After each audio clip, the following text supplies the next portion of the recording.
Good morning friends, सभी को नमस्कार। यूपीएस ऑनलाइन क्लासों के अंदर आपका स्वागत है।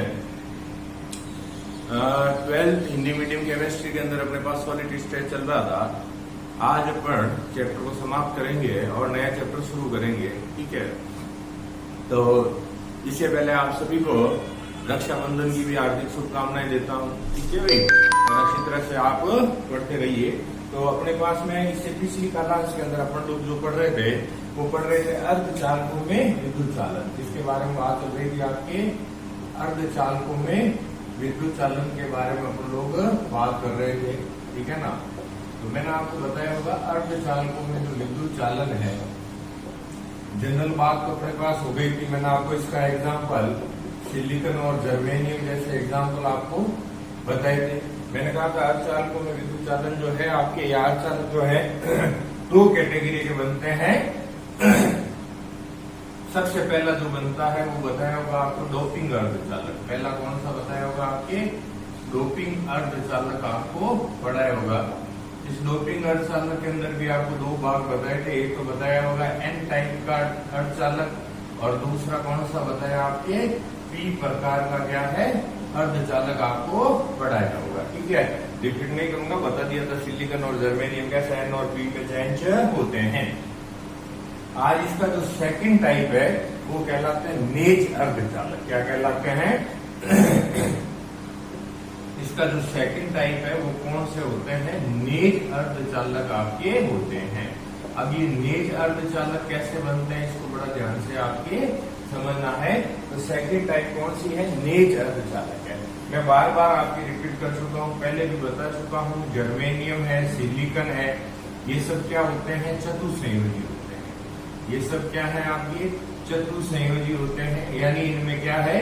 4 सहसंयोजक बंध पाए जाते हैं। इनकी 4 सहसंयोजक बंध इनके अंदर होता है। यहाँ तक भी आपको बता रखा है ये दोनों 14वें वर्ग के एलिमेंट्स है। कौन से वर्ग के? 14वें वर्ग के एलिमेंट्स ये आपके होते हैं। लेकिन सबसे बड़ी बात होती है इनमें 4 सहसंयोजक बंध है, इसलिए क्या है? इनमें कोई मुक्त इलेक्ट्रॉन नहीं पाया जाता। मुक्त इलेक्ट्रॉन नहीं पाया जाता, इसीलिए क्या होते हैं? विद्युत के कुचालक आपके होते हैं। अब इनको कैसे अर्धचालकों में चेंज किया जाए? तो डोपिंग के अंदर तो मैंने कहा था बाहर से अशुद्धि मिलाकर इनको किस में चेंज करते हैं? अर्धचालकों में कन्वर्ट करते हैं। नेज में क्या होता है? इस सिलिकॉन व जर्मेनियम को तापीय ऊर्जा देकर, क्या देकर? आपके तापीय ऊर्जा अगर आप उनको देंगे ना तो इनमें क्या होता है? तापीय कंपन उत्पन्न हो जाएगा। तापीय ऊर्जा दोगे तो इनमें क्या होगा? तापीय कंपन उत्पन्न हो जाता है, जिसकी वजह से इनमें जो सहसंयोजक बंध है वो टूट जाता है और इलेक्ट्रॉन क्या होता है? मुक्त हो जाता है।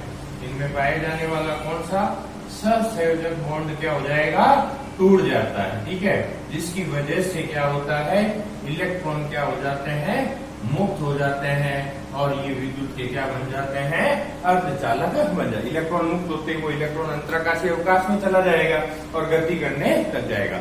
इसके अलावा एक और चीज है, इस तार के कंपन से बंध टूटता है ना तो इसमें क्या है? धनात्मक छिद्र भी उत्पन्न हो जाता है, ठीक है ना। जो वो भी क्या करने लगता है? गति करने लगता है। क्या करने लगता है? गति करने आपके लगता है। तो ये कहलाते हैं नेज अर्धचालक। क्या कहलाते हैं? नेज अर्धचालक। फिर से सुन लीजिए, जर्मेनियम सिलिकॉन क्या है बेटे? चतुसंयोजी होते हैं, 4 सहसंयोजक बंध होते हैं, 14वें वर्ग के एलिमेंट्स है, कोई मुक्त इलेक्ट्रॉन इनमें नहीं होता। अब इनको अर्धचालक में चेंज करना तो मैंने बताया था डोपिंग में तो बाहर से अशुद्धि मिला के करते हैं, लेकिन नेज में क्या करते हैं? इनको तापीय ऊर्जा। तापीय ऊर्जा का मतलब होता है इन्हें गर्म करते हैं। क्या करते हैं? गर्म करते हैं। गर्म करने से इनमें क्या होगा? तापीय कंपन पैदा होगा, जिसकी वजह से इनका सहसंयोजक बॉन्ड टूट जाएगा, इलेक्ट्रॉन मुक्त हो जाएगा। क्या उत्पन्न होगा? धनात्मक क्षेत्र पैदा होगा, जिसकी वजह से ये क्या चेंज हो जाएंगे? अर्धचालकों में। और देखो आपको बताऊं, बेसिकली अगर आप जानते हो सौर पैनल जो होता है ना उनमें ये सिस्टम काम आता है। सौर पैनल के अंदर आप जानते हो सौर प्लेटें लगी होती है। ज्यादातर फिजिक्स में बताया किसकी बनी होती है? सिलिकॉन जर्मेनियम होता है उनके अंदर। आगे बात समझ में आपकी है? सिलिकॉन जर्मेनियम है तो तेज धूप पड़ेगी, उनका इलेक्ट्रॉन बॉन्ड टूटेगा और इलेक्ट्रॉन गति करने लग जाएगा। इलेक्ट्रॉन गति का मतलब ही क्या है? विद्युत धारा पैदा होगी। आगे भी बात समझ में। तो इस तरह से ये आपके अर्धचालकों के अंदर दो तरह से, एक तो डोपिंग हो गया और एक कौन सा हो गया? आपके नेज अर्धचालक हो जाते हैं। अब इन अर्धचालकों के उपयोग की बात करें, जैसे एन और पी प्रकार का, आपको ये पूरा उपयोग फिजिक्स में पढ़ाया जाता है। जैसे एनपी संधि है, एनपी डायोड वगैरह है, ट्रांजिस्टर वगैरह बनाने में इन सबका अपन लोग उपयोग करते हैं। कंप्यूटर की चिप वगैरह बनाने में इनका उपयोग अपन लोग कर सकते हैं। ठीक है भाई। अब उसके बाद पार्ट का आपको लास्ट टॉपिक बता रहा हूँ, ध्यान से समझिएगा, इसमें कई बार उदाहरण पूछे हुए हैं।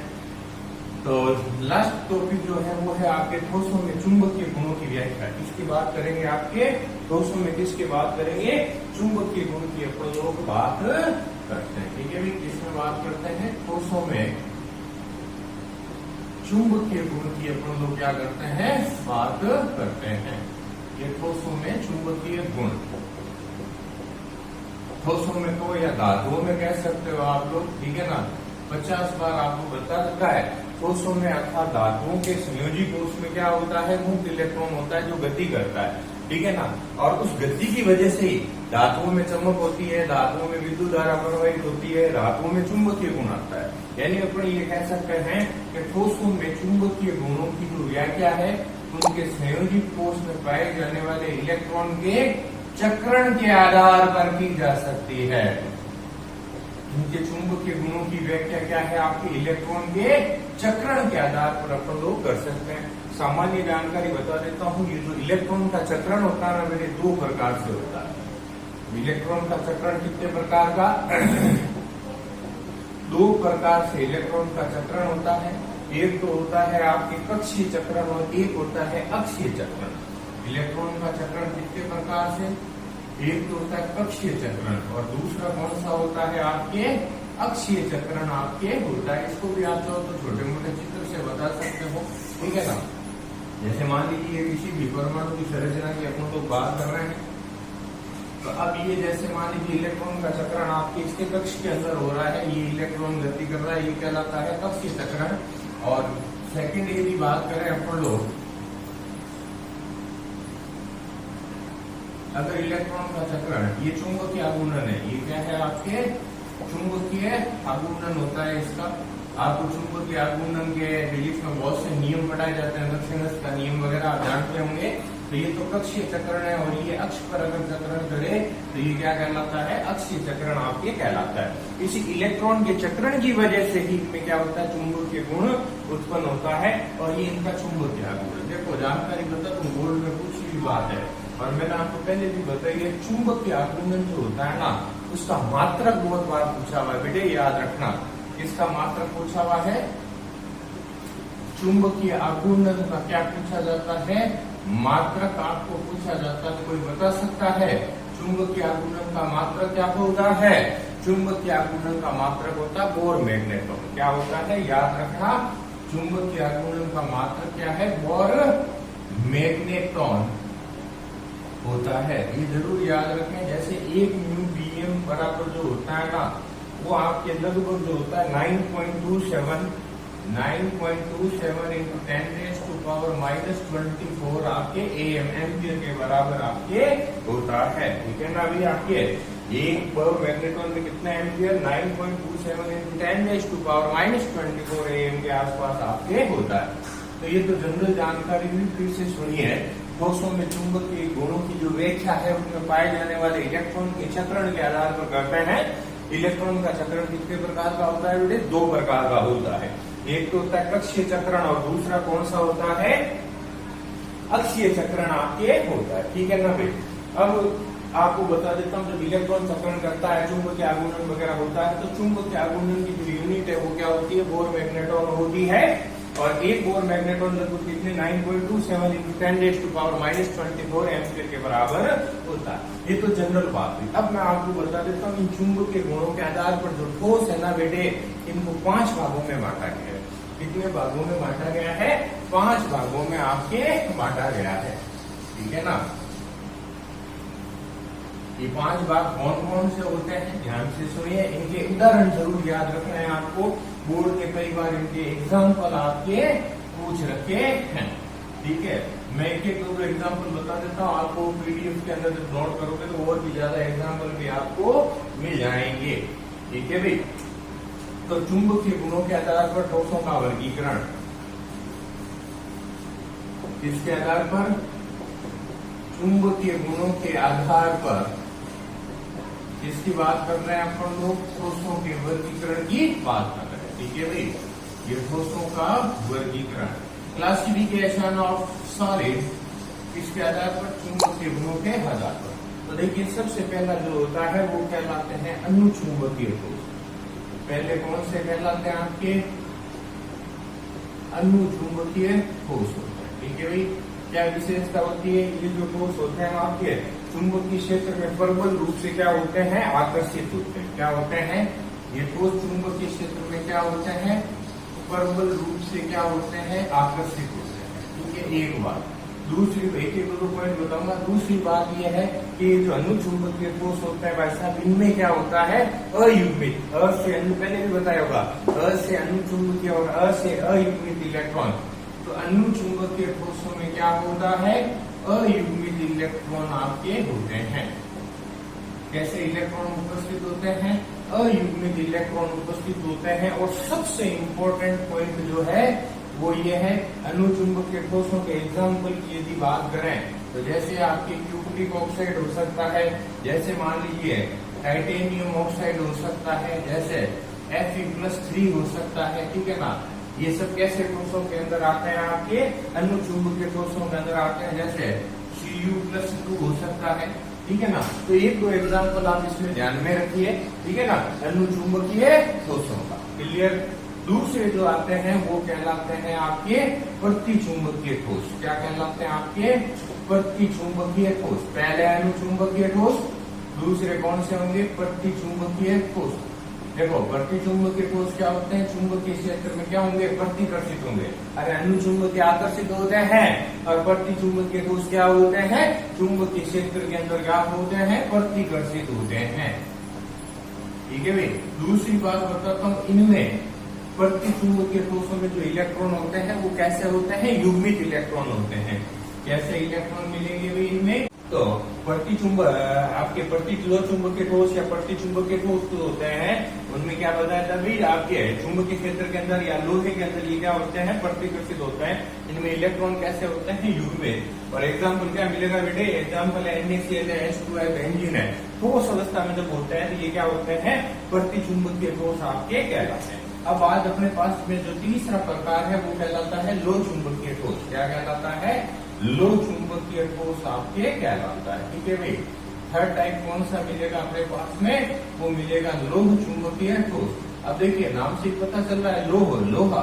ठीक है ना, इस प्रकार के ठोस जो होते हैं वो चुंबकीय क्षेत्र में प्रबल रूप से क्या होते हैं? आकर्षित होते हैं। क्या होते हैं? आपके चुंबकीय क्षेत्र में क्या होते हैं? प्रबल रूप से क्या होते हैं? आपके आकर्षित होते हैं। लेकिन एक इन ठोसों की एक और खासियत है कि आप चुंबकीय क्षेत्र हटा देते हो ना, फिर भी इनमें क्या है? चुंबकीय गुण मौजूद रहते हैं। चुंबकीय क्षेत्र हटा देने के बावजूद भी, ठीक है ना, इनमें क्या है?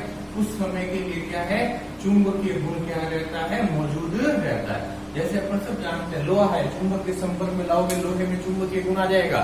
लेकिन चुंबक हटाने के बाद भी लोहे में क्या रहेगा? कुछ समय तक चुंबकीय गुण आपके रहता है, या उस लोहे को आप चुंबक में क्या कर सकते हो? कन्वर्ट कर सकते हो। अब यहाँ से देखो एक नया पॉइंट मिलता है, वो आप लोग ध्यान में समझे। तो देखिए इन ठोसों के अंदर धातु आयन में जो इलेक्ट्रॉन होते हैं ना, वो क्या होते हैं? आपके छोटे छोटे समूहों में व्यवस्थित रहते हैं। धातु आयन जो होते हैं ना, वो क्या रहते हैं? आपके छोटे छोटे समूहों में व्यवस्थित रहते हैं, जिससे अपन डोमेन कहते हैं। इस प्रकार के ठोसों में धातु आयन क्या है? छोटे छोटे समूह में व्यवस्थित रहता है, जिसे अपन क्या कहते हैं? डोमेन कहते हैं। क्या कहते हैं? जिसे डोमेन के नाम से अपन जानते हैं। अब एक्चुअल में इस डोमेन में इलेक्ट्रॉन के चक्रण के आधार पर इसका क्लासिफिकेशन आपके होता है। ठीक है ना, तो देखिए इस प्रकार के ठोसों के अंदर आपको जैसा कि बताया था, जो डोमेन में इलेक्ट्रॉनों का जो चक्रण है वो क्या होता है? आपके एक ही दिशा के अंदर। लो चुंबकीय ठोसों में डोमेन में इलेक्ट्रॉन का जो चक्रण है वो क्या होता है? आपके एक ही दिशा के अंदर आपके मिलता है। और लो चुंबकीय ठोसों के यदि एग्जाम्पल की बात करेंगे तो सबसे इम्पोर्टेंट चीज जो है वो उनके क्या है? एग्जाम्पल आपके होते हैं। इनके एग्जाम्पल के अंदर जैसे सबसे बढ़िया जो एग्जाम्पल आपको मिलेगा लो चुंबकीय ठोसों के अंदर, वो मिलेगा निकल का। किसका मिलेगा? निकल वगैरह है आपके लो चुंबकीय ठोसों के अंदर। इसके अलावा आपके कोबाल्ट, निकल के अलावा क्या है? आपके कोबाल्ट है। ठीक है ना, लो चुंबकीय सा एग्जाम्पल, कोबाल्ट के अलावा क्रोमियम ऑक्साइड Cr2O, याद रखें कौन सा होता है, Cr2 आपके वो होता है, ठीक है भाई, ये होता है, क्लियर भाई। लेकिन एक फर्क होता है, इसमें जो डोमेन में इलेक्ट्रॉनों का जो चक्रण होता है ना, वो एक दूसरे के क्या होता है, आपके विपरीत होता है, ठीक है ना। जैसे एक इलेक्ट्रॉन ऊपर की तरफ, एक नीचे, एक ऊपर एक नीचे। लो चुंबकीय में क्या बताया था, एक ही तरफ होता है, इसमें क्या होता है, एक दूसरे के क्या होता है, आपके विपरीत होता है। इसका एग्जाम्पल जो है वो है आपका मैग्नीज ऑक्साइड, क्या मिलेगा भी, मैग्नीज ऑक्साइड इसका एग्जाम्पल मिलता है। और पांचवा प्रकार होता है आपके फेरी लोह चुंबकीय ठोस। पांचवा कौन सा मिलेगा आपको, फेरी लोह चुंबकीय ठोस आपके होता है, ठीक है भाई। अब फेरी लोह चुंबकीय ठोस की यदि अपन लोग बात करते हैं तो ये प्रकार का ये भी लोह चुंबकीय ठोस ही है आपके, लेकिन इसमें जो इलेक्ट्रॉनों का जो चक्रण होता है ना, एक दूसरे के क्या है, प्रति समानांतर क्या समानांतर आपके होता है। जैसे दो का एक चक्रण ऊपर की तरफ, एक का फिर नीचे की तरफ, फिर दो का क्या है, एक ऊपर की तरफ, ठीक है ना। तो फेरी लोह चुंबकीय ठोस में इलेक्ट्रॉनों का चक्रण एक दूसरे के प्रति समानांतर या समानांतर आपके होता है, ठीक है। अब इसके एग्जाम्पल की यदि बात करें तो इसका एग्जाम्पल मिलता है आपके, जैसे Fe3O4 है, जैसे Fe2O3 वगैरह है ना, ये इसके एग्जाम्पल आपके होते हैं। तो इस तरह से आपके ठोस कितने भागों में बढ़ गए, चुंबकीय गुणों के आधार पर कितने, 5 भागों में आपको बांट दिए गए, ठीक है भाई। तो इस तरह से आपका जो पहला यूनिट है सॉलिड स्टेट, ये क्या होता है, कंप्लीट हो जाता है। आपको जानकारी के लिए बता दूं, आपको डाई चैप्टर कंप्लीट करवा दिए गए। देखिए बहुलक पॉलीमर्स पूरा करवा दिया, सॉलिड स्टेट पूरा करवा दिया, और नेम रिएक्शन आपको पूरी करवा दी थी। मैं नेम रिएक्शन को हाफ चैप्टर के अंदर ही लेता हूँ, ठीक है ना। तो इस तरह से डाई चैप्टर आपके कंप्लीट हो चुके हैं। ध्यान रहे ये चैप्टर खत्म यहाँ हो गया, लेकिन 2 पेज 3 पेज आप अपने कॉपी में छोड़ देना, जिससे क्या है, अगर और कोई, वैसे तो मैंने मेरी तरफ से कंप्लीट करवा दिया है, लेकिन फिर भी क्या है, कोई 1-2 टॉपिक अगर बाकी रह जाता है तो वो आपको ऑफलाइन क्लास के अंदर बता दिए जाएंगे, ठीक है भाई। तो अच्छी तरह से इनको नोट डाउन करें। अब अपन नेक्स्ट बात अगर करें तो नेक्स्ट कौन सा टॉपिक अपन शुरू करेंगे, तो आपको जानकारी के लिए बता देता हूँ। नेक्स्ट जो चैप्टर मैं शुरू करने जा रहा हूँ, दूसरा चैप्टर शुरू कर रहा हूँ। कौन सा यूनिट शुरू करने जा रहे हैं अपन लोग, यूनिट 2 अपन लोग शुरू करने जा रहे हैं। यूनिट 2 कौन सा है, यूनिट 2 है आपका सॉल्यूशन। कौन सा है, यूनिट 2 जो अपने पास मिलेगा वो कौन सा है, विलियन सॉल्यूशन। यह क्या है, जिसे अपन लोग क्या कहते हैं, विलियन भी कहते हैं, ठीक है भाई। तो देखिए एक प्रकार का न्यूमेरिकल टाइप चैप्टर है, डेरिवेशन मिलेगी, सब कुछ मिलेगा इसके अंदर, तो ध्यान से समझिए। सबसे पहले तो आपको बता देता हूँ विलियन कहते किसे हैं। अपन सभी जानते हैं 2 या 2 से अधिक पदार्थों का समांगी मिश्रण, विलियन किसे कहते हैं, 2 या 2 से अधिक पदार्थों का, 2 या 2 से अधिक पदार्थों का जो समांगी मिश्रण होता है उसे क्या कहते हैं, विलियन कहते हैं। 2 या 2 से अधिक पदार्थों का जो समांगी मिश्रण है वो किस नाम का कहलाता है, विलियन आपके कहलाता है। क्या कहलाता है, विलियन आपका कहलाता है।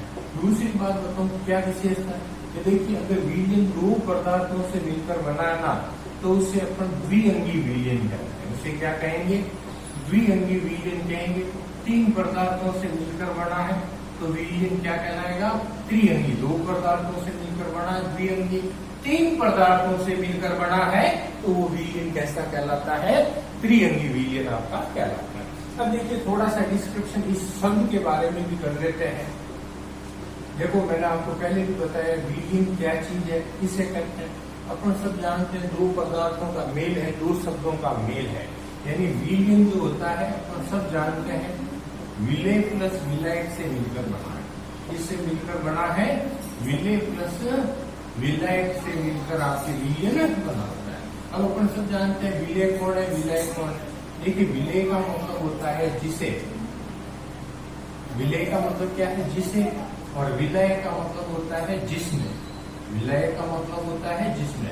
जनरल याद रखिए जिससे घोला जाता है ना वो पदार्थ क्या होता है, विलेय पदार्थ, ठीक है। जिसे घोला जाता है वो पदार्थ होता है विलेय, और जिसमें घोला जाता है वो पदार्थ होता है विलायक, ठीक है। और पहचान, देखो पार्ट में नंबरिकल आएंगे, बार बार विलय विलायक नहीं बताया जाएगा, अपने आप पहचानना होगा कौन विलय है कौन विलायक है। तो विलय जो होता है ना, ये हमेशा क्या होता है, कम मात्रा में। विलय क्या मिलता है, कम मात्रा में। और जो विलायक होता है वो हमेशा याद रखिए अधिक मात्रा में। विलय क्या होता है, हमेशा अधिक मात्रा में। विलय कम मात्रा में और विलय क्या होता है, अधिक मात्रा में आपके होता है। ठीक है, जैसे एग्जाम्पल भी बता देता हूँ ताकि जनरल ध्यान में रहे। जैसे मान लीजिए ये आपके पास में जल है, ये मान लीजिए आपके क्या है, जल है। ठीक है, ये H2O है। ठीक है, इसमें आपने मान लीजिए NaCl घोल दिया, नमक घोल दिया। ठीक है, तो अब इसमें कौन विलय है कौन विलायक है, तो अपन सब जानते हैं इसमें जो जल है इसमें आपने घोला है तो जल तो हो गया विलायक। ठीक है, और NaCl को घोला है तो NaCl कौन सा हो गया, विलेय पदार्थ। कौन सा हो गया, विलेय पदार्थ आपके हो गया। तो जिसे घोलते हैं वो तो होता है विलेय, और जिसमें घोलते हैं वो होता है विलय। क्लियर। तो ये जनरल इस आपके यूनिट 2 का डिस्क्रिप्शन अपन ने शुरू कर दिया चैप्टर।